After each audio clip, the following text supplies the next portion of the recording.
In early 2011, epidemiologists from the LA County Department of Public Health announced they had traced the origins of a recent outbreak of Legionnaire's disease, an atypical form of pneumonia, to a Los Angeles home. This announcement made news, much more so than one might expect from a bacterial outbreak at a local home. This was probably for two reasons. One being the sheer number of people affected, as 123 individuals had ultimately complained of respiratory illness after attending an event at the home. But also, more importantly, there was the home itself. A well-known LA and Hollywood establishment that I'm sure some people were surprised to find out had taken this long to have such an outbreak made public. For the home in question was the 22,000 square foot Gothic Tudor-style residence of famed publisher Hugh Hefner, widely known as the Playboy Mansion. Needless to say, the bacterial outbreak was not the first time this home had made headlines, nor would it even come close to going down as the mansion's most famous lasting legacy. Originally built in 1927 and purchased by Hefner in 1971, it would not officially become his permanent home until '74, though then it would remain so until his death in 2017. During his lifetime, the mansion became synonymous with Hefner and his Playboy magazine publishing empire. Many Playboy events were held at the home, including Hefner's annual announcement of the Playmate of the Year. And the mansion also became known as an alleged focal point of Hollywood debauchery, with regularly held gigantic parties which attracted some of the biggest celebrities in the world, but were also often said to be thinly veiled excuses for wild orgies, prostitution sex parties, and drug and alcohol-fueled benders. Much of this mayhem was said to occur in the mansion's infamous grotto, an enclaved pool which also contained a hot tub that, not surprisingly, was eventually traced back to as the cause of that 2011 bacterial outbreak. So, yes, things definitely got out of hand on a regular basis there. When a 2022 documentary series titled Secrets of Playboy featured multiple former employees alleging numerous instances of drug and sexual abuse had occurred at the mansion during Hefner's lifetime, you couldn't help but sense a collective sort of no-duh attitude from many reviews of the program. Even beyond its more notorious legacy, though, the Playboy Mansion will remain enshrined in pop culture history, thanks largely in part to its being featured so prominently in many movies and TV shows. Of course, it was the primary location of Hugh Hefner's own reality show, The Girls Next Door, detailing his odd relationship with 3 playmates and concurrent girlfriends who all lived at the mansion with him. But the mansion would also pop up in various movies such as Beverly Hills Cop 2, Miss March, The House Bunny, and even an episode of Fresh Prince of Bel-Air. Perhaps its most surprising appearance was in the 2011 family film Hop, in which the Russell Brand-voiced Easter Bunny tries to gain admittance to the mansion only to be turned away at the gate by Hefner, supplying a voice-only cameo. And while Hefner himself would often cameo along with the mansion in many of these projects, sometimes the mansion was simply used as a shooting location, not playing itself as it were, but rather standing in as another home, thanks to the inherent production value its already established grandeur afforded a production. This was the case in 1996, when it was used as the family home of the young heroine in a new major studio wannabe blockbuster. And it's quite possible that filming her scenes there that day was not the last time the actress in question would step foot in the Playboy Mansion. Just a few years later, in 2002, Christy Swanson would participate in a nude pictorial for Playboy magazine. One would assume she may have returned to the mansion for some Playboy parties as a result. Whether she partied in the bacteria-soaked grotto hot tub is up for speculation, but even if she did, one wonders if today she would be more embarrassed about that or about appearing in that aforementioned wannabe blockbuster.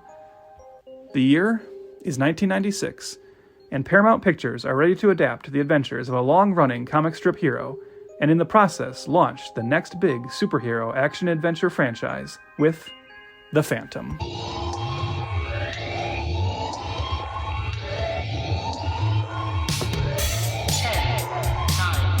8, 7, 6, 5, 4, 3, 2, 1, 0.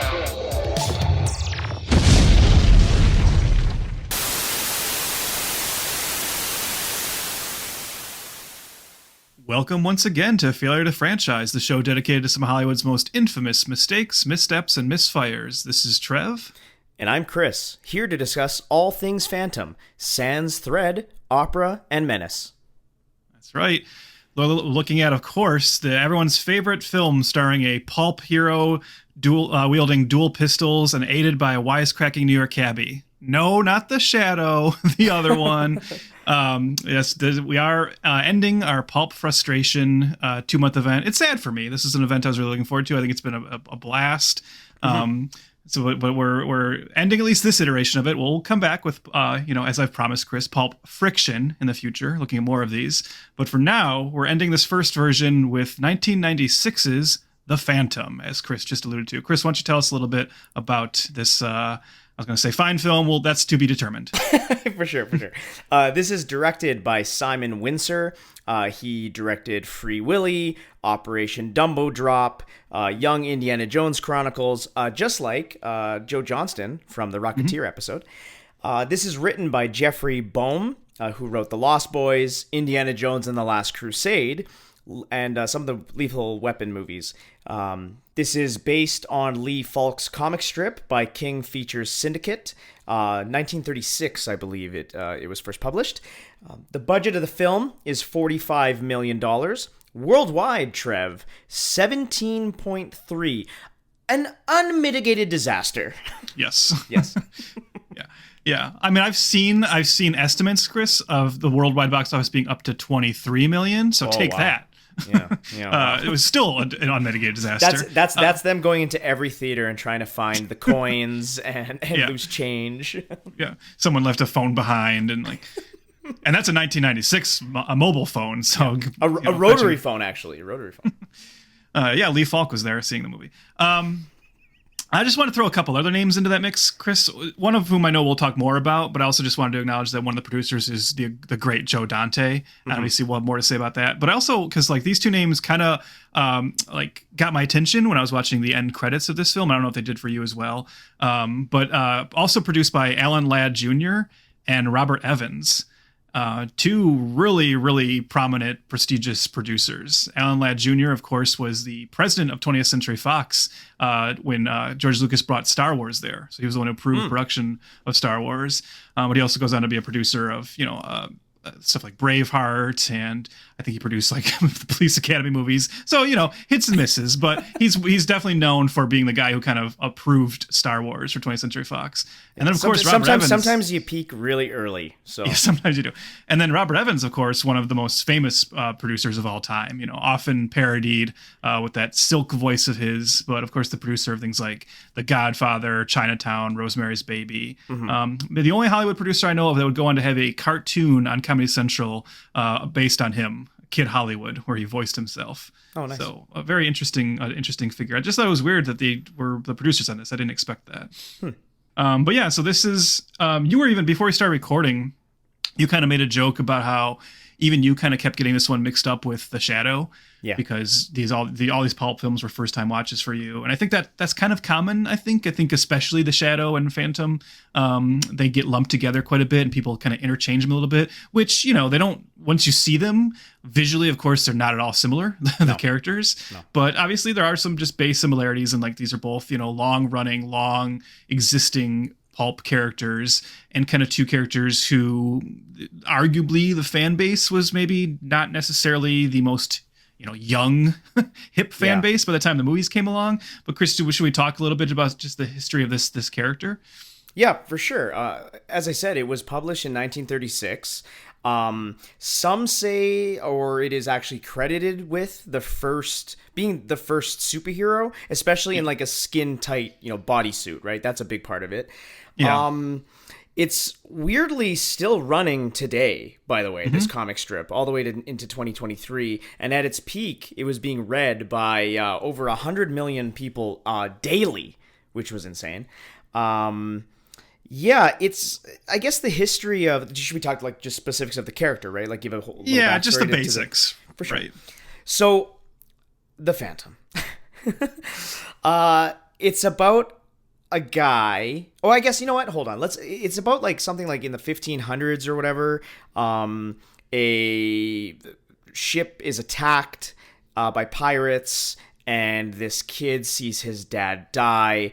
And then this kid finds this tribe in this fictional African country of Bengala, and he takes up the mantle of this crime fighter called the Phantom, where he is, fighting crime. But the whole idea is to create a myth of immortality. So it's passed down of like it's a lineage thing. So you have a son, and then your son becomes the Phantom, and then so on and so forth.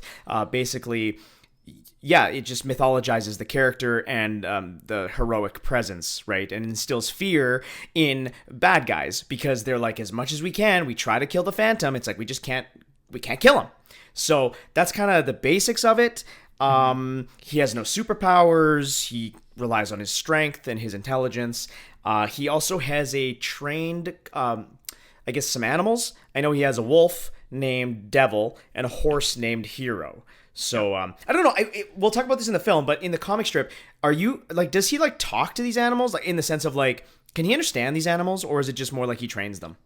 Do you know? Chris, I have no idea of all of the characters we've looked at in Pulp Frustration over these 2 months. This is the character I have the least experience with in general. I'll talk about in a moment about like what my experience. It's not that I have zero experience with the Phantom. I will say by the time this movie came along, I already was aware of the Phantom for a particular reason. Okay. And since I've read a few Phantom things here and there, like comics and stuff that have come out post movie, but I never did like the deep dive into this character the same way like the Shadow got me interested in that character, and I really got into him.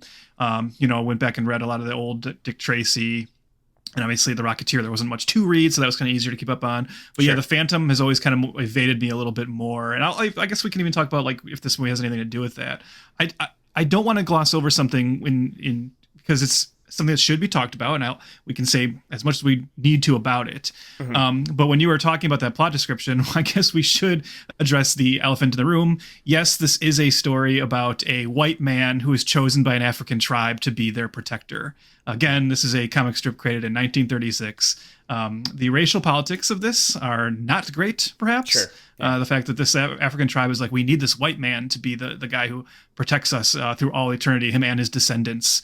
So this this line, this like entirely white line of the walkers being the protectors of this African country. It's something that I wonder how many, like I said, I haven't read the more recent Phantom comics. I wouldn't be surprised if now in today's culture they try to reconcile with that a little bit more in the modern Phantom stories, but just something to address because I think it's worth noting. Yeah, he's like the White Panther. Yeah. I'm glad you called that out. Get that out of the way. What else is here? I guess Lee Falk always loved the King Arthur legends. Again, myth, right? Legends. Loves all that stuff. And then looked to the pulp heroes, I guess, at that time, like Zorro and Tarzan. And basically took both hands, put them together, and here we go. We got Phantom. Yeah, those two characters, the DNA is very apparent there. Extremely. And again, no wonder this was so popular at the time. Again, we're looking back in the 30s here. It actually grew to popularity in the 40s because there was a live-action serial show that was on. And then there was an animated series in the 80s. And then, we lead into the film here in the 90s. Yeah. Well, that's what I actually wanted to mention. Okay. That animated series that you mentioned from the 80s, I definitely remember that because it was a show called Defenders of the Earth. And what was interesting about that show was it was actually a team up between the Phantom, another Lee Falk character called Mandrake the Magician. That was actually the first like kind of character he created and had some success with. Was like a crime fighting magician. And actually the Phantom happened because that strip was so popular. He was asked by like the newspaper syndicates to like, can you create another character? And then the third character in Defenders of the Earth was Flash Gordon. Character we have looked at them. So I vaguely remembered that cartoon when I was like a very young kid in the 80s. And then like right before this movie came out, and Chris, you probably saw this in your research as well, another cartoon showed up. Like it started in 1994 and it ran till 1996 called Phantom 2040. And that was on TV, and that was like obviously a version set in the future in 2040, and it was like a later version of the Phantom. And I remember watching that and being actually pretty into it. Like the animation was pretty cool. It was like, obviously it had the whole futuristic vibe to it. Right. And so like, this character I don't think ever had as much media as the Shadow, but as you just said, there was a serial, 2 cartoons, and that comic strip kind of never went away. So, he was around, but I don't think he ever had the same level of like pop culture crossover. Well, and that's why I think, because we're about to talk about the backstory to the film, this movie comes out in 1996, right? And we've been talking every episode about the influence of Batman in 1989, right? Yeah. Well, at that point, Batman is the ultimate pulp hero in that sense, right? The ultimate old school detective, crime fighter. And I think by 1996, we are at the bottom of the barrel, for lack of a better term, because I think, the Phantom was one of the OG, pulp heroes, but doesn't really have a lot of cultural impact, So I think that's why you go from Batman, Dick Tracy, Rocketeer, Shadow, then Phantom. You know what I mean? Everything's already been done at this point. That's my perspective.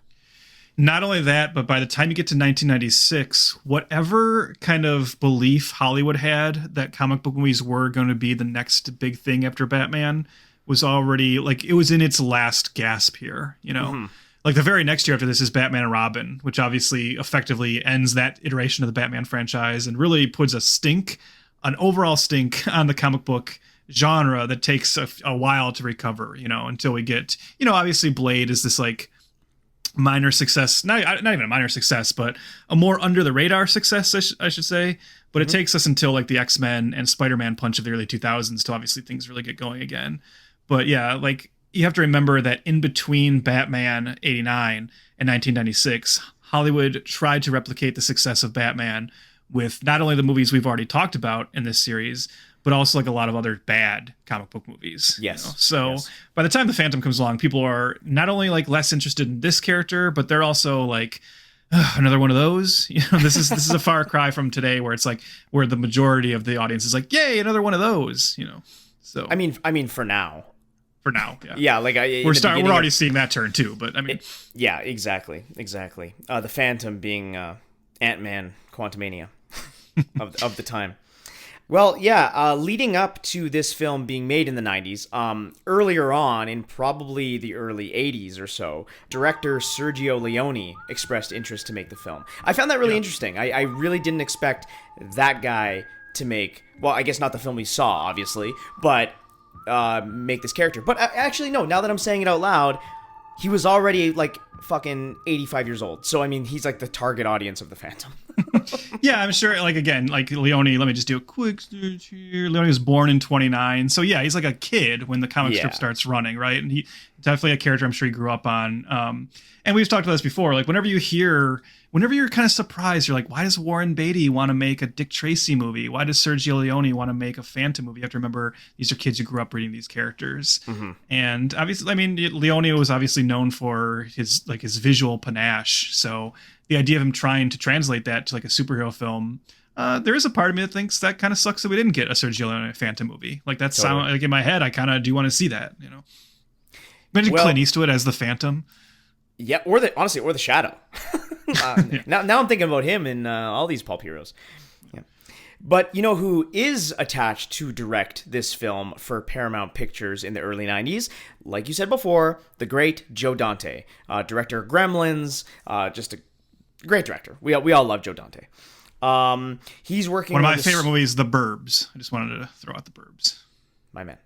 The Burbs is one of my top 5 movies. So you're being serious, right? Yeah, dead serious. That's one of my all-time favorite movies. It's cool. That's like one of my comfort food movies. I can throw that on anytime and just like get into it. Tom Hanks is in that, yeah? Yeah, that's actually my favorite Tom Hanks movie. I know that's insane. I'm not saying it's his best movie, but like I said, it's just what that movie means to me. Like that is like the room I'm in right now, Chris, the room I'm recording, we're not on video chat or anything, but if we were, you'd see behind me a giant Burbs poster I have hanging up. Oh, no shit. Yeah. Mm-hmm. Cool. My favorite Tom Hanks movie is The Polar Express. Of course, that's second for me, but followed only by the Lady Killers from the Coen brothers. Yes, of course, and then Larry Crown. All right, some Tom Hanks humor. So Joe Dante's working on the script with Jeffrey Boehm. As I said, wrote Indiana Jones and the Last Crusade. So that's kind of what they're gathering as inspiration for this film. Again, going back to that pulpy 1930s vibe. Yeah, and I think it's also important to note with Jeffrey Boehm that he's also a co-creator and executive producer of The Adventures of Briscoe County Jr. in 1993 with Carlton Cuse, which is like the, I don't know if you're that familiar with that show. That's like the sci-fi tinged Western show with Bruce Campbell that has kind of like a pulpy vibe to it. You know, it's because obviously, as with a lot of Bruce Campbell stuff, it's more of a cult hit today. But yeah, like you look at that and the fact that he wrote Indiana Jones and the Last Crusade, and you can see why Dante would have maybe worked with him on this script. Well, now that makes so much more sense why Bruce Campbell was the first in line to get this job. I knew about from reading Bruce Campbell's autobiography back in the day. Well, he's written a couple autobiographies now, but in his first one, he tells the story about, and he has a picture in the book of one of his like screen tests from this movie. Oh, cool. And he talks about the story about how he was like the runner up on this, and he talks about how like this was really the closest he came. But you know, he's only led one studio movie ever, Army of Darkness. And that movie was obviously a failure financially, so he never really got another chance. But the closest he came to getting another Hollywood studio leading role in his own franchise was The Phantom, because he was kind of second in line for this. Before I do want to ask you what you think about that, Chris, but I also want to point out, I don't know if you saw the other name that was apparently in contention, just kind of like raise my eyebrow for a second, because it was like a little bit of a misunderstanding. Yeah. Apparently there was a New Zealand actor named Kevin Smith. Snoochie boochies! Who was also up for this. And Chris, let's forget about that New Zealand actor because I don't know much about him. But let's just for a moment picture the Phantom with the Kevin Smith we know playing the role. You know, like a sequence where the Phantom like watches a movie and posts pictures of himself crying. Yeah, but he's watching like projectors instead. Yeah, right? wearing a hockey jersey with his own face on it. Yeah. He meets Diane Palmer. He's like, "Let me get in that brown hole of yours." You know. Oh God. Oh, okay. This might be a little bit of a tangent. Okay, but like Kevin Smith, the director, as you know, the writer-director of Clerks and Mallrats, and you know, yada yada. Me and you have had quite the history with him as a talent and as a personality. Trev is a little older than me, so he, I think, maybe went through what I went through a little quicker or earlier than I did. But Kevin Smith was pretty influential in my sense of humor at the time, you know, in the early to mid 2000s, probably going into about 2011, honestly. And yeah, I was a big fan of him. I watched, you know, I went to a bunch of his evenings with me and my buddy, especially. Like we were just, every time he was in town, we would go see him.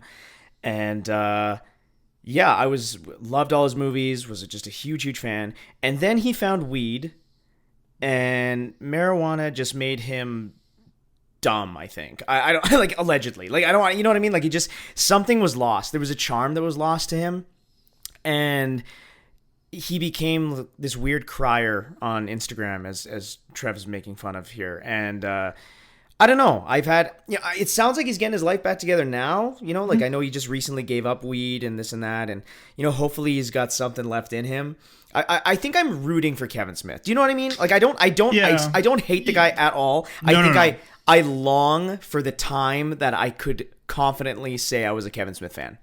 You and I have talked about this before. I have nothing against the guy. He seems like a great guy. You know, and he had that health scare a few years ago. I'm so happy he made it through that, and you know, was able to, you know, get his life back even better, you know, in terms of his health. But yeah, I think like my relationship with Kevin Smith was even probably more like heartbreaking than yours, because he, you know, like Clerks was a very important film to me, because I've talked before about how I was right at that right age of like becoming like a teenager, burgeoning obsessive film fan, right at that like mid 90s hit of like all this like emerging amazing cool indie talent.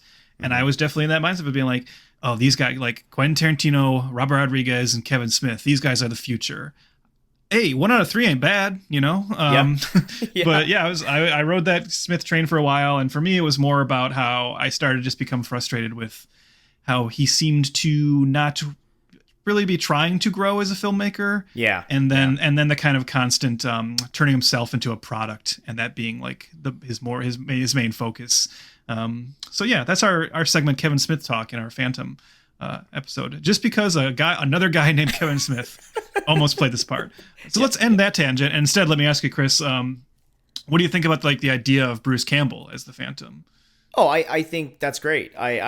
Bruce Campbell, I'm always happy to see him when he pops up in the small roles that he does, you know, I think he's got a presence to him. He's got a look to him. He's got that voice. He's just got inherently like wit to him, inherent wit to him.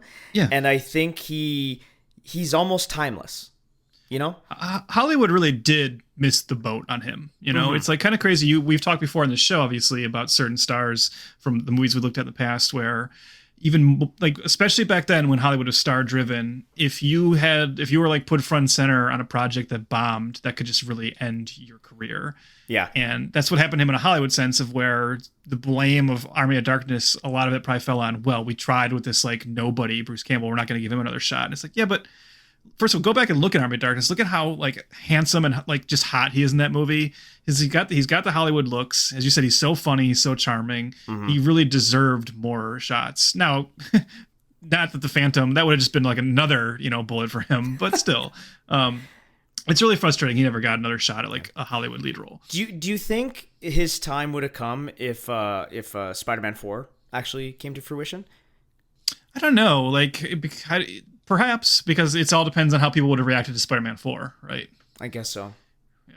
I guess so. It just felt like maybe now the whole reason it was canceled because Avi Arad was still had his grubby hands all over Sam Raimi's throat.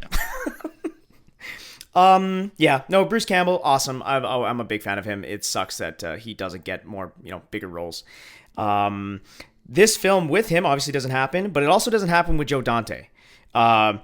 He was writing the script, as I was saying before, and it was more of a tongue-in-cheek tone to it. He's quoted here after leaving the project, and actually after the movie comes out, by the way. He has a quote here.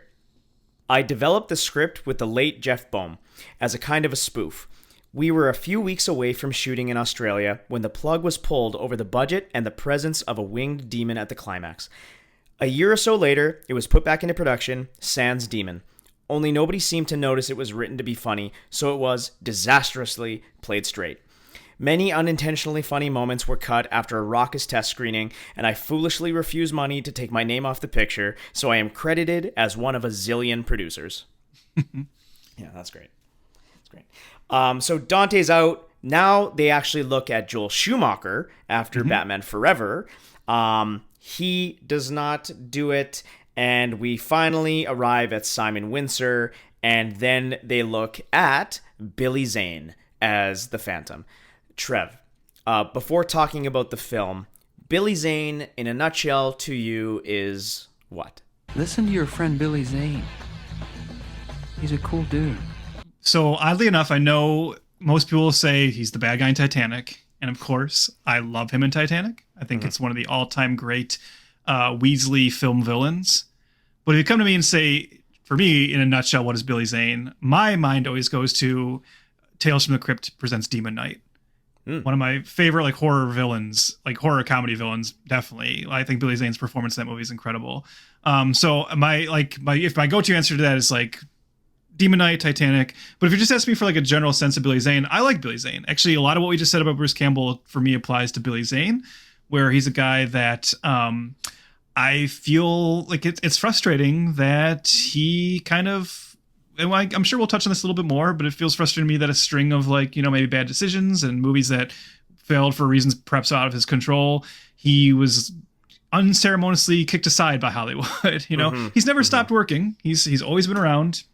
He still pops up in a lot of low budget stuff and indie films and TV work. Great in his one episode of Community. But yeah, I like Billy Zane. I think there's just something very inherently magnetic about him on screen. I think he also seems like an interesting person in real life. He seems to have a good sense of humor about himself. He's a cool dude. I would say I'm a Billy Zane fan. I've heard him call his fans Zaniacs. I'll say sure. I like the dude. Same. I'm right there with you. I'm glad his later career has allowed him not to wear a wig. Yes. Yeah. Happy about that. He's a good looking man. He doesn't need this fake toupee or wig every single movie he does. I like the guy. He's got some charm to him. He's got a presence. He's got a very interesting face. He is objectively handsome, Yeah. but he's definitely has a look to him, right?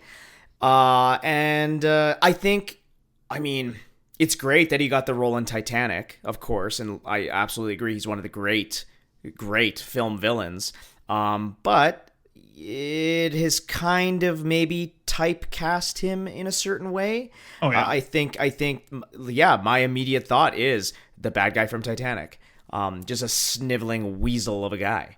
Yeah, he's never been able to escape that for sure, which is like got to be like a curse and a blessing, because it's got to be great still today to have been in Titanic, obviously, and I'm sure the residuals mean that all the the work he hasn't gotten doesn't hurt him too bad. Sure, but yeah, it probably was frustrating for him to try and get roles that weren't like that afterwards. It's funny. I was watching certain interviews with him over the years, and he's obviously like. He takes the Titanic stuff in stride. It's almost like every single interview he has, he will be asked about being in Titanic. Yeah. And there's like a sense of that he's annoyed by it, but like you just said, it's paying for his mortgage still. So whatever. But it's important to remember, but like when you were coming up to the Phantom, he was a very exciting kind of star still at this time. You know, like he seemed like a star on the rise for sure. I mean, you think of this career. He really there's a couple smaller roles. Obviously, he's one of like Biff's gang in the Back to the Future films. He's got a small little role in Critters, which I just recently rewatched and still quite enjoyed. But he really burst onto the scene with Dead Calm. Chris, I don't know if you've ever seen Dead Calm. That's a great like thriller set on like a little boat with Sam Neill, Nicole Kidman, and Billy Zane. Cool. Sam Neill and Nicole Kidman are like a married couple, and Billy Zane's kind of like the psycho that they get involved with. Directed by one of our favorites, Chris, Philip Noyce. Oh. Nice Fember coming someday to the franchise.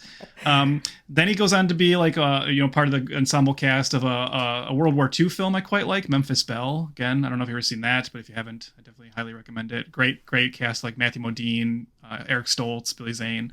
And then in '93 he's in Tombstone, one of the great modern westerns. So he's got like all these roles that are like starting to like pile up. 1995, as I said, Tales from Crypt Demon Night, which to me, again, just one of the all-time great horror comedy performances. So yeah, like when the Phantom comes along, it's like maybe this really is like his moment. Maybe this is the moment where he goes from being, just like an ensemble guy and like a scene stealer in certain movies to being the next big thing.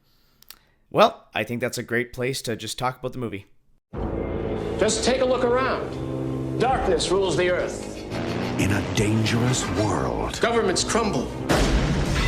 Chaos reigns. In a treacherous time. There is opportunity in chaos. Evil is a fact. We shall succeed where they have failed. Drax is on a quest for a supernatural power. They know far too much. And courage. Stop them. You're the only one who can. Is a phantom.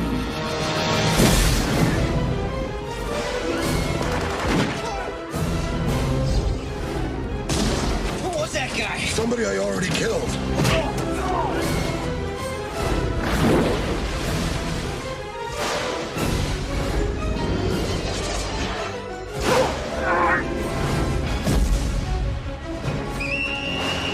There are some who say he is only a myth. Soon they will discover the Phantom is real.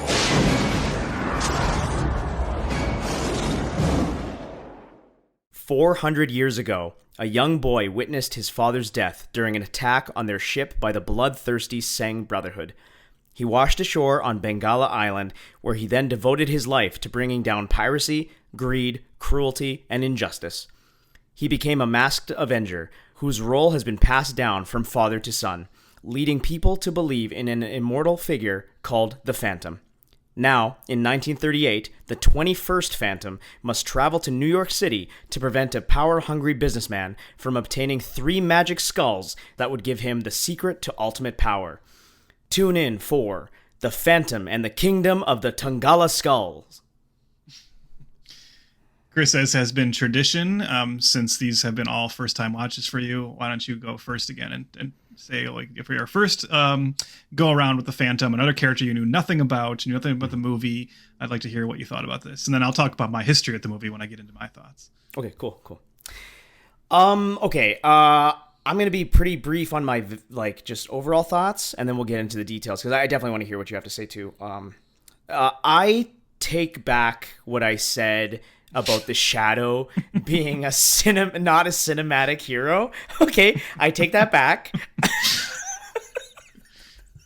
I found hold on. I'm sorry, but you know what's not a cinematic hero? A man running around in a skin-tight purple condom. Okay? Your hero isn't cool. Your hero is embarrassing. And this movie's got a couple of cool set pieces that I do want to point out and that I actually think are impressive.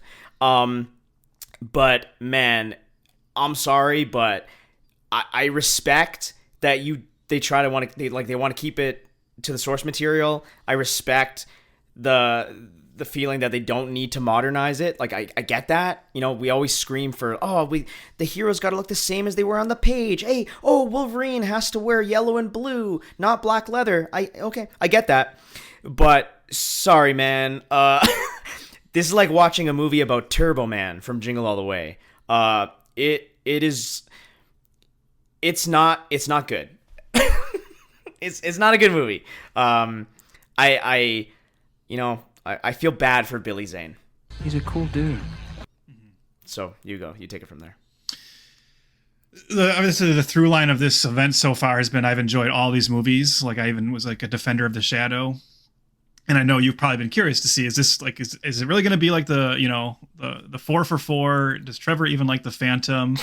No, Trevor does not like the Phantom. This is the one where you go, all right, so like not every pulp hero translates well to screen. But what's interesting is, and so I agree with you with that. And what's interesting though is this whole podcast is dedicated to you and I talking about the movie for an hour or so, trying to suss out what went wrong, right? What didn't work here, if we feel like it didn't. Like, what didn't connect? What's the problem? And this is like one of the cases where we almost don't have to have that discussion. Obviously, we still will. Mm-hmm. But we almost don't have to because that question has been answered for us already. We actually know what went wrong here. Joe Dante actually nailed it when he says that they took a script that was written to be a comedy and they played it straight. Mm-hmm. And I... like this time watching it, I had already read that quote. So I was thinking about that while watching the movie. And if you have that in your mindset, you can totally tell how this exact same story, this exact same script, if you give it that Dante tweak, right? And you do play it as parody and satire, you can see how it'd be very, very fun. Because it does feel like it's supposed to be making fun of these kind of pulp stories. In our Shadow episode, I talked about how I thought the Shadow was at its best when it leaned into the absurdity of its material. And the debate you and I had was I said, well, if you're going to be like into these pulp things, you have to understand that pulp stories are kind of sometimes inherently silly. Yeah. And I think that's what Dante realized. And he looked at the Phantom in particular and said, that's a pretty silly character. So let's write a parody movie about him. And it was probably like in this, and that doesn't mean you're being dismissive. That doesn't mean you're crapping on the character. I think you're just doing what like the Batman 60s show did, right? Which is fine. Totally. It's just another take on Batman. And in fact, I did read too that there was almost like a Phantom movie in like the 60s with Adam West. I don't know if you saw that. Yeah. But yeah, so I think if it had been pitched at that level, this would be a very, very fun movie. Unfortunately, Simon Windsor, the director, and Billy Zane both were big fans of the Phantom comic strip, it turns out. Like Billy Zane had got really into the comic strip while filming Dead Calm, and Windsor was like a lifelong fan of the comic. So they both came in saying, we love this character. We want to like pay justice to this character. We want to get the character just as it is on the page in the comic strip. And then they took that Dante script, and other than cutting out that demon, seems like they didn't make any other changes to it, but they played it dead straight. And that is the problem, because as you just said, the way this character looks doesn't, that would be fine if the movie was a comedy. You know, you'd be like, oh yeah, he looks silly. Like what works on the page just doesn't work on screen. And the Phantom is a great example. There's some, as you said, there's some fun, like practical effects in this. I like some of the performances. This movie has its slight charms, but overall it's definitely a big swing and a miss because it's pitched at the wrong level. And I obviously have other complaints about it, but that's the big one. You watch it and you're just like, yikes, yikes, yikes, yikes. There's something doesn't feel right in my head. And it's because your brain is trying to reconcile the absurdity of the script with how dead straight it's trying to present itself. watching this movie with Bruce Campbell in the role would be amazing. Like he would bring that silly, almost wink at the camera feel to the movie. Even this, like, Billy Zane worked out like an absolute motherfucker to be this character, right? Apparently he was like lifting weights in between setups. He trained for over a year. He trained in all these like martial arts and to be like a cat like movements and shit. Like, he put his, again, all the power to Billy Zane, you know, for putting the work in, right? Listen to your friend Billy Zane. He's a cool dude. But all I was imagining watching this was like, you know, dad bod Bruce Campbell. And that's the way to do this movie. Not seeing some ripped hunk trying to play this so straight and so earnestly. It just completely falls flat.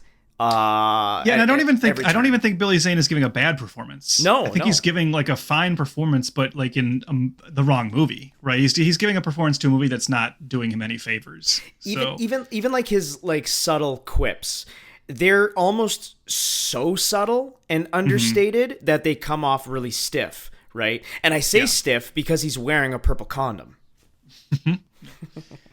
I feel bad for him when I watch this movie, because you said like he's and you know what's interesting too is you just mentioned the fact about how he like worked out so much. Like, they even said like at first they built a phantom costume that was like the Michael Keaton Batman costume where the muscles were built in. Then he showed up on set and they're like, oh, we don't even need that. You know, you can actually just put on like spandex because you got so ripped.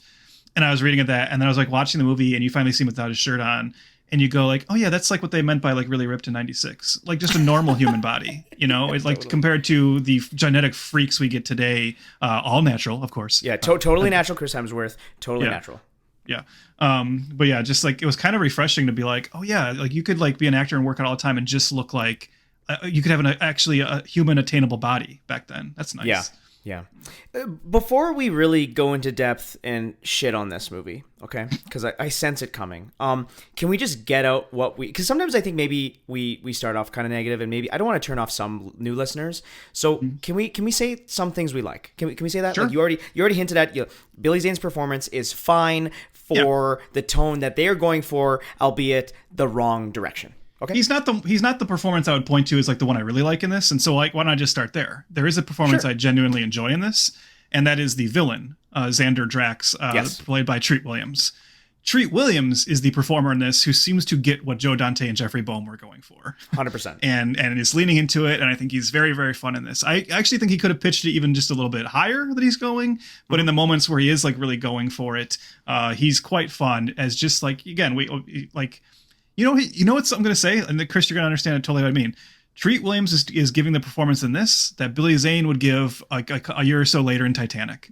he's giving that outsized, sniveling, comic book villain, and he's just a blast in this. You know what I really liked about his character Xander Drax is that when he gets his hands on these skulls, he has like this childlike wonder about it.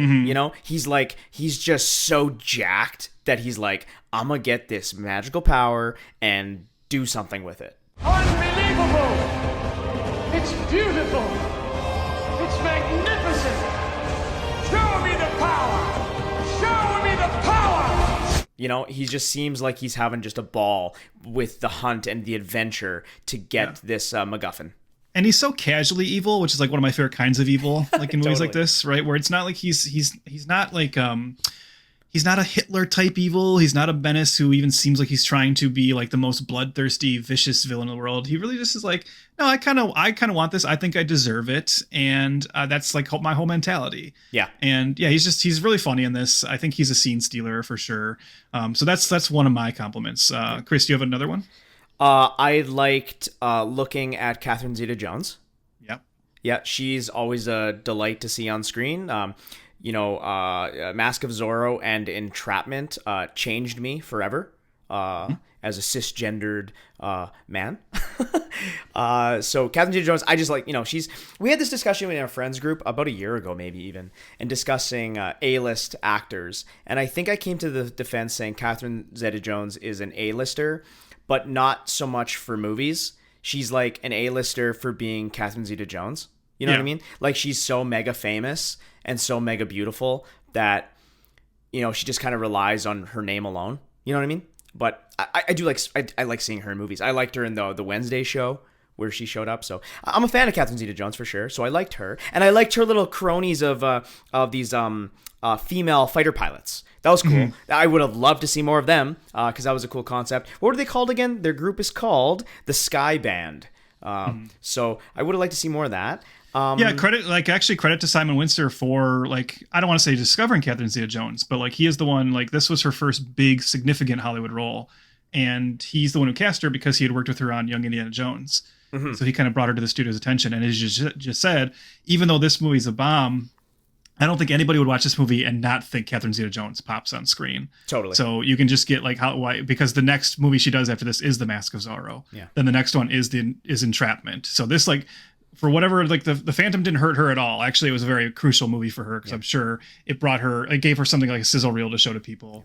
And so thank you, Simon Windsor, for giving us Catherine Zeta-Jones, giving her to Hollywood. Yeah. I mentioned those set pieces. I think there's 2 set pieces that are actually genuinely impressive. I think there's in the beginning, there's a truck on a bridge scene. It goes on a rope bridge in the middle of the jungle. And then the practical effect of a full-sized cargo truck from the 30s starts to kind of flip upside down while the Phantom and a young boy are trying to escape it. I thought that was really well done. And also the scene where they're flying a plane, like a seaplane, and they are racing with the Phantom's horse called Hero. And the Phantom is holding off the side with the female lead, Diana Palmer, played by Christy Swanson, who we'll get to. And they jump on the horse from the seaplane. I thought that was quite impressive. That was a cool stunt. Seemed extremely dangerous and would totally be CGI nowadays. So I like that. I'm glad you didn't say that one of the set pieces you thought was really impressive was the pirate ship that they fight on near the end. Which is so cheap looking. I was watching this with my girlfriend, and I said to her, and I think you'll get this, I was like, this looks like, I feel like I'm watching the Phantom Stunt Spectacular at Universal Studios or something. That's what it looks like. It's so stagey looking. Not even Universal Studios. On the Las Vegas Strip. Yeah. That's how it feels. Even that's a little highfalutin. More like over in Reno. If Reno has a... Yeah. You mentioned Christy Swanson, as you said. We'll get to her character, but another thing I actually like to kind of we're jumping ahead in the story, but whatever. Yeah. But I do like the Catherine Zeta-Jones character, the leader of the Sky, pirates, Sky Bandits, whatever you called them. I like that she starts as a villain. Her whole thing is she's working for Xander Drax. She kidnaps Diana Palmer for him. But she develops her kind of own obsession with the Phantom, but the Phantom obviously actually likes Diana. So it creates this interesting, not love triangle, but this, triangle between the three of them. Yeah. But actually I do like the twist later on to where once Xander brings Diana to the pirates, to the Sang Brotherhood, that they decide that they're going to basically keep the women as concubines or whatever.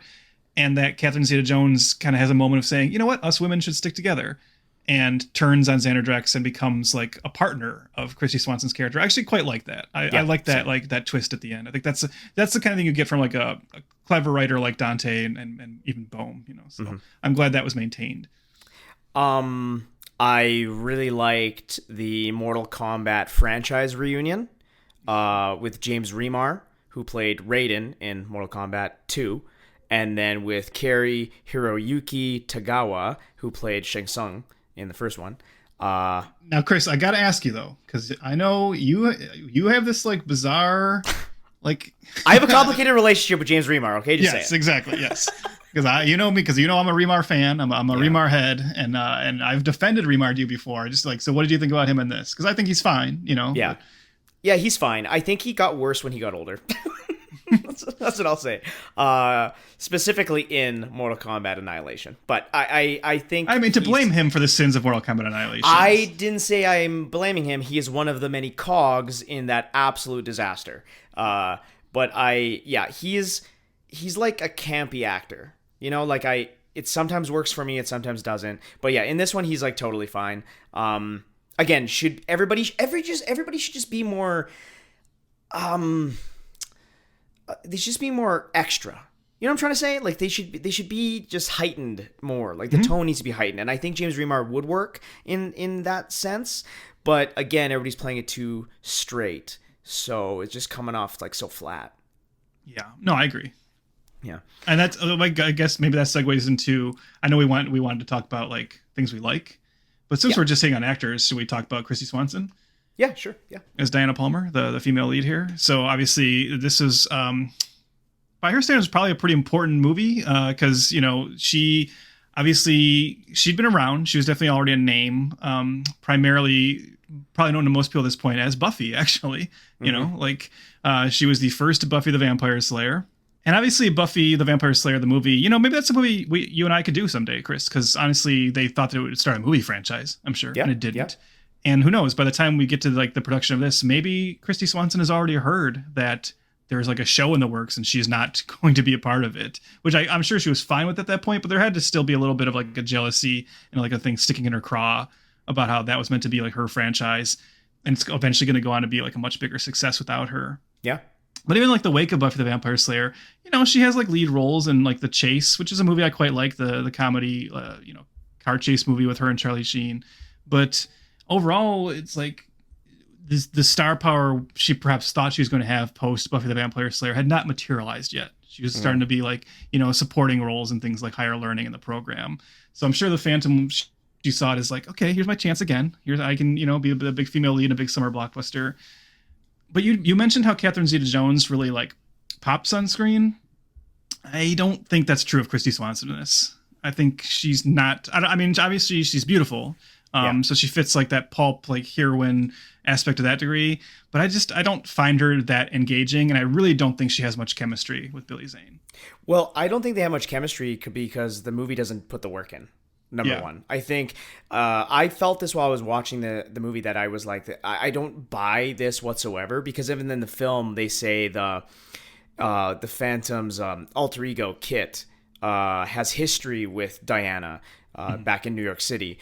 So when they inevitably meet in the city, it just doesn't seem like they know each other as much as they say they do. You know what I mean? And then when Diana's with the Phantom, I didn't buy that attraction either, because he looks like a dodo bird. You know what I mean? Like, it's it just doesn't work on a visual level, but also there's just not enough time paid for them. And I guess learning in the production, they did shoot a lot of scenes of them together and then inevitably cut it to make the film shorter. If that's the case, or they did it because the chemistry wasn't working, who knows? Yeah. It's probably the latter, actually. Well, because I'm sure you had the same thought I did when you get to the end and he's like leading both women out of like the bad guy's lair.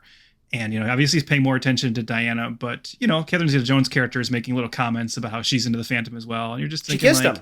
Yeah, and you're just thinking like, okay, if I'm the Phantom, I'm either going with Catherine Zeta-Jones or I'm looking at this and being like, I got a really great opportunity. These two seem to be on the same page now. I got a lair with a bed knit back in my, let's see where this goes. And also, they're in the middle of the ocean together at a certain point, and because of the implication. The whole purpose of buying the boat in the first place was to get the ladies nice and tipsy topside, so we can take them to a nice, comfortable place below deck, and, they can't refuse because of the implication. Oh, okay. You had me going there for the first part. The second half kind of threw me. Well, dude, think about it. She's out in the middle of nowhere with some dude she barely knows. She looks around her. What does she see? Nothing but open ocean.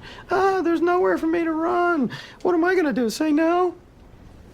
Okay, that seems really dark. No, it's not dark. You're misunderstanding me, bro. I think I am. Yeah, you are. Because if the girl said no, then the answer obviously is no. No. But the thing is she's not gonna say no. She would never say no because of the implication.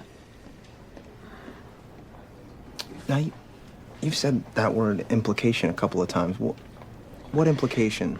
The implication that things might go wrong for her if she refuses to sleep with me. Now, not that things are gonna go wrong for her, but she's thinking that they will. But it sounds like she doesn't want to have sex Why aren't you with understanding I this? don't... She doesn't know whether she wants to have sex with me. It's that she doesn't That's not know? the issue. Are you going to hurt women? I'm not going to hurt these women. Okay. Why would I ever hurt these women? I feel like you're not getting this at all. I'm not getting it. Right? Yeah.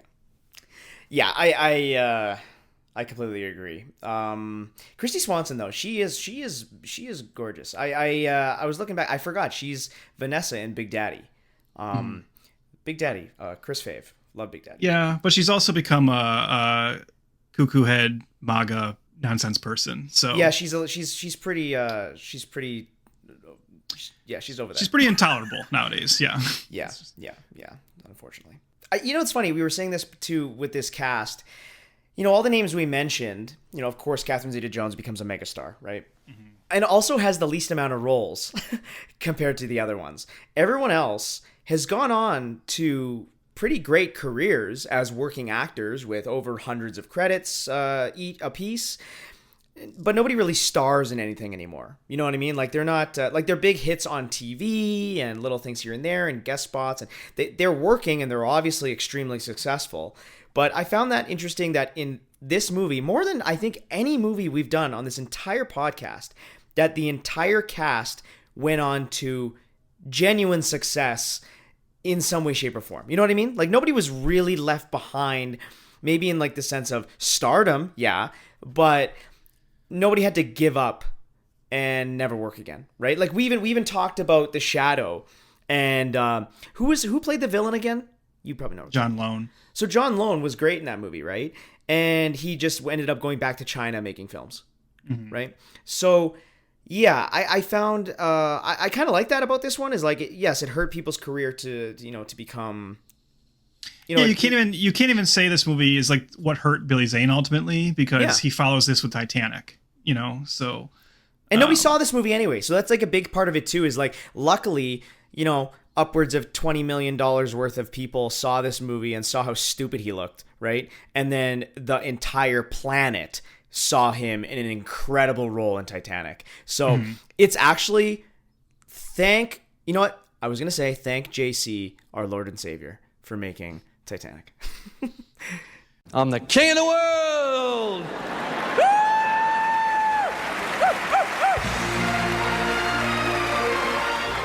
Yeah, I mean, this, like I said, you can actually point this movie as like the reason Catherine Zeta-Jones goes on to become a star in Hollywood. It at least starts here, and then everyone else. Like, yeah, I agree with you. It probably didn't deflect anyone from any like obvious career path or anything. They all keep working, but I just said none of them become like they're working actors. None of them go on to be like huge Hollywood successes or anything. And some of them, their names were already made, like right. But Treat Williams is just as famous after the Phantom as he was before the Phantom. Totally. So. I gotta ask you. So, can we now start ripping stuff apart? Yes. No, you know what? I'll give it one more compliment. Okay. Because to pay off something I said earlier, I'll give the movie credit, even though it's like the easy way out, of just dropping the whole Africa element of it and just saying Bengala is just some mysterious island, and like, and I know from like so I've seen some Shadow comics and things like, I've seen some. You get it mixed up too, so there you go. It's not just me. Yeah, I was going to let you edit that out, but no, now I'm stuck with it. I've seen some Phantom comics where they, definitely show him interacting more with like the African tribe in Bengala, and as I said, being their protector. And it's always you're always reading it, you're always kind of like it's giving you like a weird feeling. And this, after the like prologue, which shows him or shows the original Phantom as a young boy getting like taken in by the tribe. We never really see him interact with any like Bengala natives after that. Right. In fact, like the only people we see him interact with are the white colonist military that are on the island. He has a partner in that group. Mm-hmm. But that was probably the right move, even though like I said it's the easy way out. But it's probably what I would do too, just to drop the complicated racial politics of it out. Yeah. Is his dad an actual ghost? His dad played. Can he speak? Like, is he actually speaking to him? You know what I mean? Or is he a psychopath on this island by himself? I take it that he's actually speaking to him. I think you could have pushed that even further. I think anybody today who would like operate under the especially Star Wars logic would probably say like, okay, if his dad, who is the 20th Phantom, because it's acknowledged in this movie that Kit Walker, played by Billy Zane, is the 21st Phantom. And there's a whole runner where we discover that James Remar's character, at the beginning, when they're talking about the Phantom, lives out in this jungle, James Remar's like, don't worry about it. I killed that guy. I killed the Phantom. And then he's like so confused when the Phantom shows up. And that leads us into the whole thing you mentioned earlier about how this is what this family does, right? They trick people into believing it's an immortal being, but because it's always just the son taking over the role. Which, by the way, is really funny because then when we see how old his dad was when he was murdered, there's no way James Remar should think that's the same guy. And I also do want to I wish we'd seen the sequence of like his old ass dad in the Phantom costume fighting James Remar. But his dad is played by Patrick McGoohan, who's also like one of the best actors in this movie. You wouldn't know it watching this movie. But of course, Patrick McGoohan from the amazing BBC show The Prisoner. And, you know, it goes on to be in like Scanners and Braveheart. Right. Awesome. But anyways, the point I'm making is he keeps appearing to Billy Zane as a ghost, as you said, and we see that Billy Zane's the only person who sees him. So you could read it as like Billy Zane's just insane, but I think the movie wants us to take it at face value. But why not then have his other descendants show up as ghosts? Well, that's what right? you know what I was hoping for? I was hoping for a scene like Seinfeld and the Mantelbaums. My boys. My dad. My grandpa. Oh, come on. Mantelbaum, and it's just like that. You just see the older one, and the older one keeps showing up and keeps showing up. Like that's how you do this, right? Like it's dumb that they drop it at that one generation. That annoyed me. And even their relationship is like, I don't know, this is going to sound weird, and it's not that I think a father-son relationship should always be complicated in movies, but for drama, that is better. Like. Why like every time his dad shows up, they're just like so chummy with each other. You know, his dad just seems to be popping in and be like, hey, what's up, son? Like, what's going on now? And they just like talk about it. He gives him like a little bit of guff for like not having a girlfriend, but that's obviously like just kind of like a jokey thing. Yeah. But it would be like much better for the movie's dramatic stakes if the dad keeps being like, that was the guy that killed me. You had a chance to get him and you didn't, you know, like have some like anger about it and have the whole thing of Billy Zane trying to prove himself to his dad. Like maybe his dad says, you're not a great Phantom, you know, like you're the 21st Phantom, but you're the first one that's a loser, you know? And at the end, the ghost finally says like, okay, now you're as good as your descendants. Like what? That seems so obvious, but yeah, especially if you're going to play it this deathly serious, right? You got to show us that there needs to be a weight to being the 21st in line. And it just makes the Phantom seem so haphazard, right? Like just whatever. Okay, Billy Zane dies, whatever. He'll have a kid, and then they'll be the Phantom. Like, why do I care anymore? Because nobody's really learning anything. They're just playing this role and living secluded in a dark cave for their entire life until they eventually procreate. You know? Yeah. And he's not even doing his job very well, right? At the beginning of the movie starts with James Remar leading like a band of thieves to go find the first one of these skulls. There's a great comedy cut in there, by the way, when they get to the bridge and they're trying to figure out if they can drive over the bridge. And he says like, well, okay, well, I'll walk across it. And then one person will stay behind and drive the truck over. And they're like, well, who's going to do it? And then they make the little kid they've kidnapped drive the truck across. Yeah. That's a pretty funny cut. But anyways, they eventually get to the cave and they find the skull. And then that like sets off when they take the skull out of the hands of the skeleton it's in, it like sets off some kind of like supernatural alarm system. And the Phantom is like notified of this, and he goes and he's like, someone's in danger, so he goes to help the kid. But then, like, when the Phantom sees the skull, he comes back to his lair, and he's like talking to his ghost dad, not Bill Cosby, but his this movie's ghost dad. And he's like, you know, I've always been looking for these skulls, and we could never find them, but finally this one's found. I'm just thinking, boy, the movie sure made it look like that cave was roughly 5 minutes away from your cave. You're like, you never popped in there? What have you been doing all this time? You never saw the skull was in there? You never really get a sense of like, again, who, what, and why this Phantom is, right? Like we get this opening narration that, you know, explains the backstory. Very similar to what I said in my synopsis, by the way, listeners. And then the movie just happens.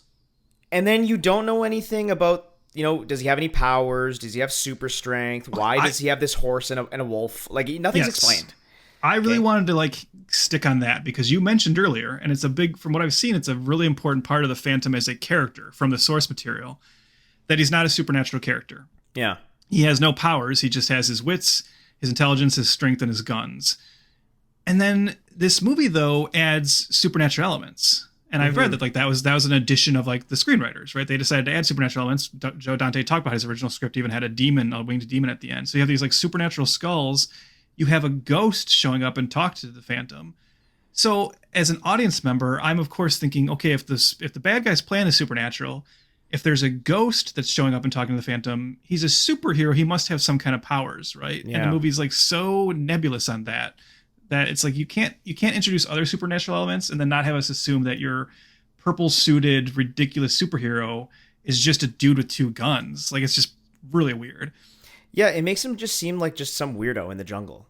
You know, like at least when Batman dresses up and fights crime, first of all, he looks cool. Okay, again, that is an actual reason why this movie doesn't work, is he looks stupid. Batman looks cool, but also he's got the backup of being, you know, a billionaire, right? Yeah. He's got cool gadgets, he's got cool things, he's got a sweet car. This guy is just some dude in a leotard who rides a horse and talks to his wolf friend. And like, it just comes off like you're some weird Mowgli. Yeah. Right. Well, and he only does it because it's his family legacy, right? This movie actually suffers from the same problem you brought up with The Shadow, where because The Shadow like bypasses the whole origin at the beginning, we never really understand like why Lamont Cranston wants to be a crime fighter. Yeah. And in this, we just like, you can accept on a base level, well, he's the Phantom because his dad was the Phantom and his granddad was the Phantom before that, and so on and so on. He's the 21st in line.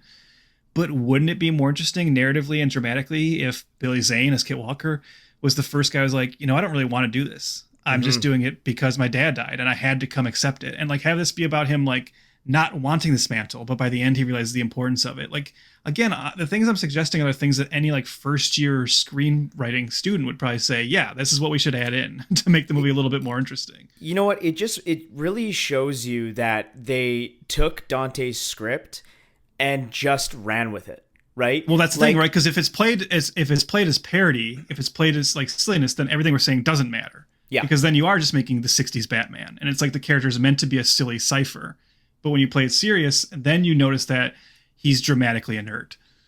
Mm-hmm. And that's why it's funny to think that these, you know, Simon Windsor and the producers are reading this script and reading it serious. I find that inherently funny, actually, that they just didn't get it from the start. And I watched clips of interviews of, you know, Billy Zane and Christy Swanson talking about the character. Christy Swanson's talking about, oh my God, like who wouldn't be attracted to that? Like, oh, the Phantom's he's just so handsome and muscular and just, but what woman wouldn't want to, you know, be with that guy?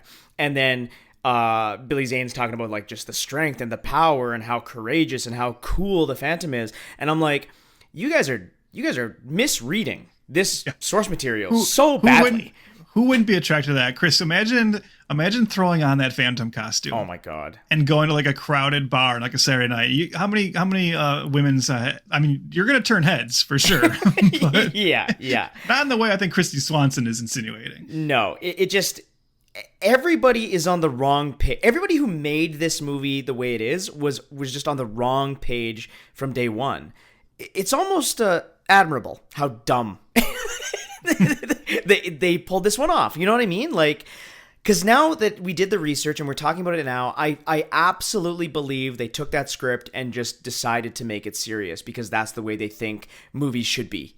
Because of Batman, because of The Shadow, because of The Rocketeer. Not so much Dick Tracy, that was tongue-in-cheek. But like, I think they want this to make a serious, tough, badass Phantom, but let's not modernize it at all. Like, would he look that bad? Like, he just looks bad because he's in the purple suit. Like, if they made it black, would he be better? Like, I'm not sure. Like, it's just... I don't know, man. That costume's that's a real obstacle because I'm sure you saw, like, later in the 2000s, Sci-Fi Channel did, like, a Phantom miniseries. Right. That kind of set it in, like, the modern day. And they even have a scene in that miniseries, because I didn't really watch the miniseries, but I did watch the trailer. And even in the trailer, they have a moment where they take that Phantom. I think he's... this one's maybe the 22nd. I don't know, whatever. But they tell him like, you're the Phantom. This is your family legacy. And they're like, we're going to take you to your costume. And they take him to this costume, like on a mannequin. And he's like, I'm not wearing that. So they have the little joke about how he realizes the costume is bad. But then he puts on like a cool modern Phantom costume. It also looks like shit. It's like, it's tough. It's not a great look for cinema. And even if you try making little tweaks to it, it's a tough one to translate. There's also this, again, back to like the visuals and how supernatural and sloppy it is. Obviously the Indiana Jones vibe is there. Like, that's undeniable, right? And it's got like a swashbuckly feel, especially at the end there with the horrible fight choreography. Did you notice that like everybody was waiting for their punches? Oh yeah. Yeah, like the fight choreography is so bad that the actors are waiting the whole time and not connecting, and it's just really bad. But then there's a moment where Treat Williams as Xander Drax finds 3 skulls. That's the whole idea. So he's got the 3 skulls now, right? And then it's explained that there's a secret 4th skull. Okay. Mm-hmm. And if you get the 4th one, because the 4th one controls the other 3. So the whole idea was going for 3, but now the movie's like, nah, there's now another one that the Phantom only knows about. And it turns out to be the Phantom's ring, which doesn't make any sense. But then his ring becomes like the Schwartz in Spaceballs. That's exactly what I thought about, yeah.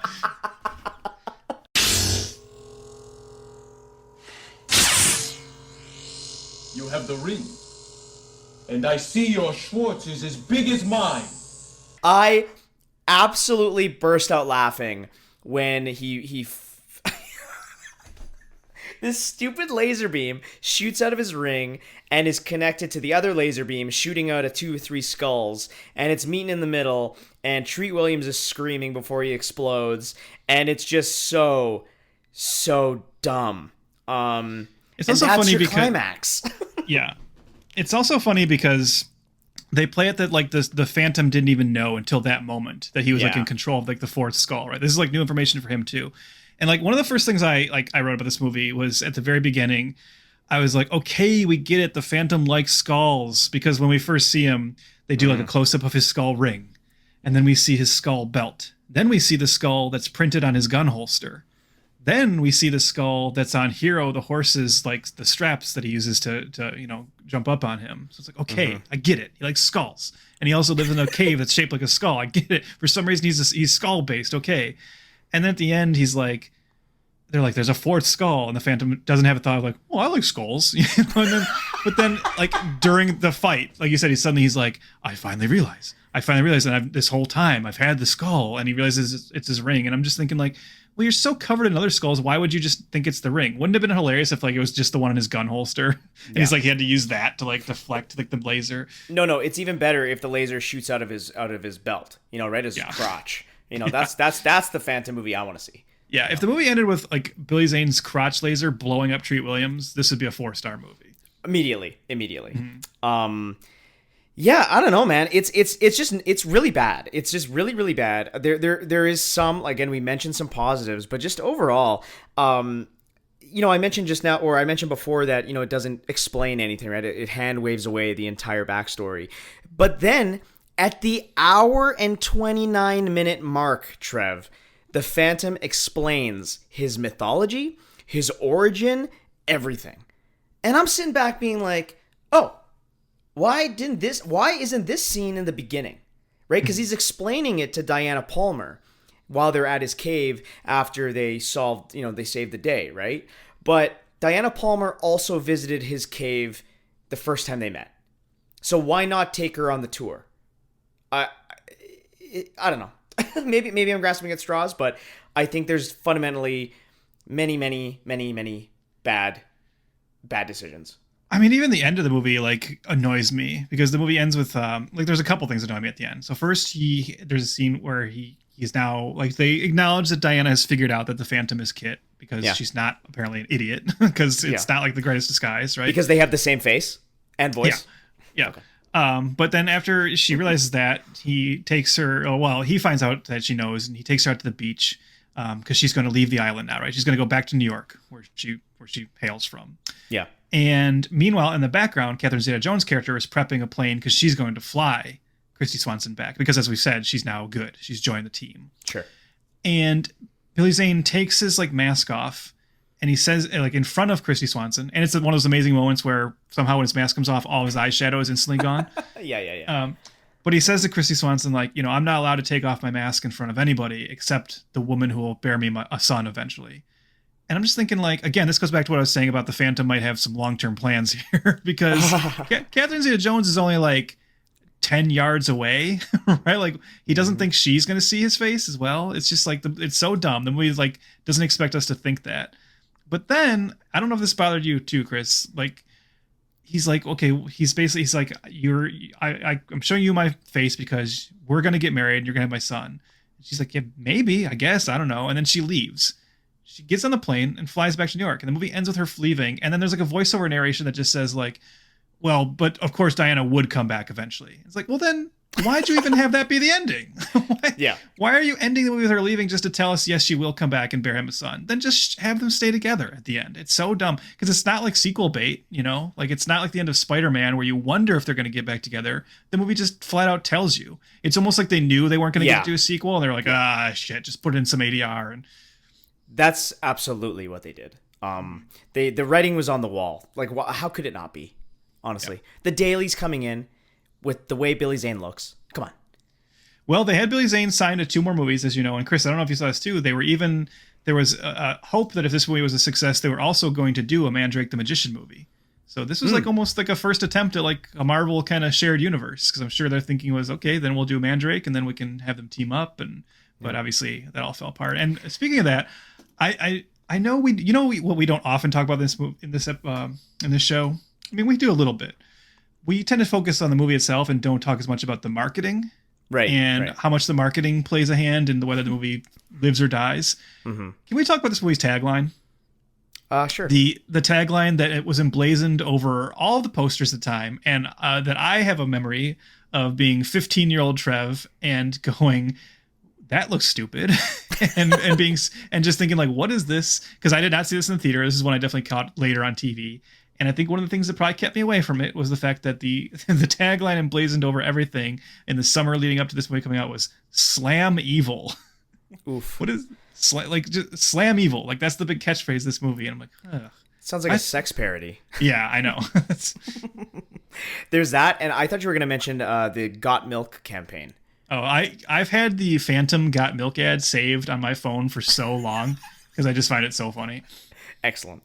I made a joke earlier about how Kit and the Phantom have the same face and why Diana Palmer might be an idiot for not realizing. I also recognize they do that in Superman. Okay, I'm not stupid. Mm-hmm. You know, Clark Kent puts on his glasses and then just the audience goes with it. Now, Trev, the difference is, this is a huge flaw to the film. When Christopher Reeve is playing Clark, he is different. Mm-hmm. Okay? Clark is a different character than Kal-El, okay? In this movie, the Phantom and Kit have the exact same personality, the same sense of humor, the same voice, everything. Yep. And that was really, really frustrating because there's a level of, you know, disassociation you can make as a viewer. I can just go with it. Like, I don't have to be spoon-fed the whole time. I can be like, okay, well, yeah, of course she doesn't see him. That's fine. We've done this a million times, you know. But there needs to be some bit of delineation between two characters. You know, Christian Bale does that Batman voice. But also, his face is pretty covered in that movie, you know? In this one, he's wearing some dumb eye mask, but his, like, forehead still, like, his whole face is showing. It's so weird. Like, it's so obvious. It's almost like when he travels to New York halfway through the movie and, like, meets up with Diana, you know, there. And it's kind of like, hey, it's me, Kit. Like, remember we were like, we knew each other before. We had a whole thing, and then I left.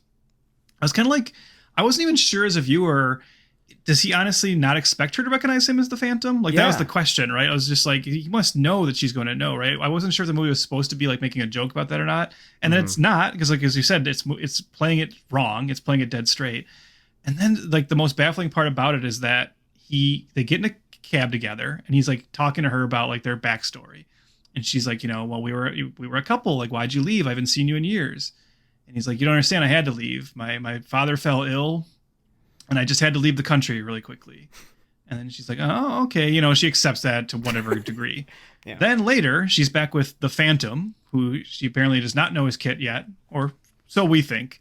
And like the Phantom is telling her like, I only became the Phantom because my father was suddenly killed. I'm just like, what are you, how many pieces can you give her? Like, how stupid is she? So at least I guess I was kind of glad at the end that she says like, of course, when she calls him Kit, I was like, all right, so she's not a complete imbecile. Yeah. But yeah. It's. Speaking of future plans, I also liked how in 2008 they tried to make a sequel to this, or they were at least talking about it. Mm-hmm. And with everybody returning in the roles. But then instead they threw that aside. They wanted to do a reboot, and they were looking at Sam Worthington to play the role, which is, again, this is around Avatar 1, proven to be one of the most culturally relevant movies of all time. But in 2009, everybody thought Sam Worthington was going to be the next big thing. So he must have been attached to everything. Okay. And I actually also vaguely remember that renewed talk of a possible sequel to this with like the original cast. And I think, if memory serves me, and it still sounds right in my head, I think it's one of those things where this went up on Netflix or something, and it was like surprisingly like a lot of people are watching it. Oh. But you also have to remember that's like there was like less movies streaming at that time. Sure. But this like suddenly had like a little bit of like a second life, and like suddenly the studio's like, well, okay, if it's a cult hit, maybe we can bring the cast back together and like do a sequel, you know? So yeah. I'm sure Catherine Zeta-Jones being part of it was probably for them like the biggest like appeal of that. Like if we can get her to agree, then that might be enough to get people to trick people into being interested into a sequel. No sequel, right? Like me and you, right? I don't want to. I think The Phantom does not work on. Well, yeah, not even like you said, no sequel. But I agree with you that unlike The Shadow, like on this one, I'm with you in saying this is not a cinematic character. Yeah, I think this character should probably just stay on the page. Or if you were going to attempt it, I think you have to do what Dante originally planned. I think you have to make it parody. Like it has to be played comedically. I mean, this movie has humor in it, but like I said, overall, it's trying to be another serious pulp hero movie, and this character is just too goofy for that. Yeah. You know what? Well, speaking, you just said goofy. This is another thing. I saw defenders for this film, bafflingly, by the way. And I saw a lot of the defenders saying that Billy Zane was playing the role as like a silly goofball. Did you see that? I didn't see that at all. I saw a lot of earnest heroism for sure, which that's why it doesn't work. But why is there this weird contingency of people who love this movie saying that Zane was in on the joke? I think Zane. This goes back to me saying like I don't think Zane is bad in this. Yeah. I think Zane's natural go-to persona has this air of kind of bemused detachment. I think that's just like the Billy Zane vibe. I heard some mad stories about this kid, man. He's limber. He's too limber. Put a cork in it, Zane. It's a walk-off. It's a walk-off. And I think he's playing this movie with that vibe as well. So I don't think he's being a goofball. I think they're wrong in saying that. But there's certain moments like the moments where he's interacting with his dad's ghost in the cave, and he's like shirtless but like reading this ancient tome and stuff, where he's being, I don't want to call it silly, but you know what I mean? He's being like slightly sarcastic. Sure. He's playing it like he is like a little bit above the material. And like that's what people are maybe reading into, but it's not enough. Obviously, I wish he was pitching it at more like the Treat Williams level. Of all the films we did in this series that is Pulp Frustration, this is the one that I was pretty surprised to see even a little bit of fandom for it. Let's go back to even the Flash Gordon episode. Right? Yeah. And we watched that one, and then I was like really baffled by this cult mentality for it. And that's it became this overblown thing. Like there's a gigantic cult of people who love Flash Gordon. There's not that for the Phantom. You know, obviously it hasn't reached that level. But the Phantom is a movie that I think when people revisit, I'm shocked people still defend it. You know, like this is a movie that was bad then and bad now. While I think there was some glimmers of something even in my critiques of The Shadow, right? Like there's still something good there at its core. And I love The Rocketeer, and I absolutely love Dick Tracy. So I think those three films maybe get something out of it upon revisit, but this one just feels like take it out back. Yeah. And brap, double tap this thing. Yeah, no, I'm with you. This one, it's not like a painful watch, but it's like so middling and so embarrassing in certain levels. And like I said, just so misguided. Like misguided is the ultimate word I would use for it. I think if the people who are like really into it, I have to imagine that's people who saw it when they were like 8, you know? I could Yeah. see being like a little kid and being like, oh, like he's got a fun costume because you're too young to realize it's a bad costume yet, and like it's maybe pitched at that level to where a young kid could see it and enjoy it, and then you just maintain like that nostalgic love for it. Sure. But I an adult coming to this and being kind of blown away by it seems odd to me, because even if you're into this kind of movie, this is like a bad version of that. There's better versions of this kind of movie, obviously. There are better superhero movies, there are better pulp hero movies, there are better vigilante movies, there are better Billy Zane movies for sure. So I don't know. I don't know what to tell you. There's even better Simon Windsor movies. Give me an Operation Dumbo drop over this, and I don't even like that movie that much. So totally. Yeah. So I think that's really all I have to say about this movie. I think you nailed it there. That's a perfect way of saying it. That this doesn't hold a candle to so many others that came before it and after it. So why even revisit this one? Now, Trev, now that we've wrapped up Pulp Frustration, right? We need a little bit of an upper here, right?